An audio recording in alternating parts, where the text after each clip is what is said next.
জুলাই সনদ বাস্তবায়ন চাই। আমাদের ছেলেরে যেভাবে খুন করছে, খুন করে আর আজকে ওরা বাহিরে চলে গেছে, তাদের দ্রুত বিচার চাই। 2 বছর হয়ে গেল, আজও পর্যন্ত আমরা কোনো বিচার পাইলাম না।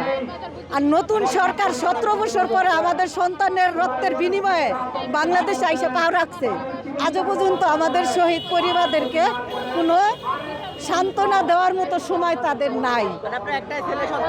আমার একটা ছেলে, আমার হাজবেন্ড একটা ক্যান্সারের রুগী। আমার হাজবেন্ড আগে মারা যাওয়ার কথা, আমার হাজবেন্ড আল্লাহ বাঁচায় রাখছে।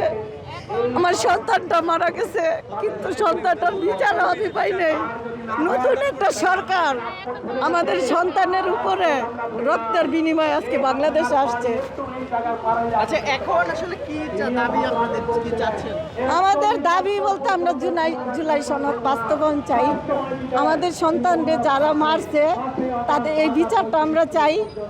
আর নতুন সরকার তো আমাদেরকে কোনো কিছু জিজ্ঞেসই করে না, আমাদের কোনো সান্ত্বনাই দেয় না, আমাদের কোনো ভাষাও বোঝায় না আজও পর্যন্ত না।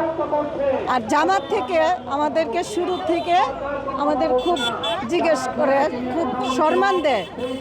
মানে আপনি বললেন আপনার স্বামী পরিবারটা চলবে, আমার পরিবারটা খুব কষ্টে চলে। আমি একটা কাজ করি, পরিবার কিভাবে চালান এখন?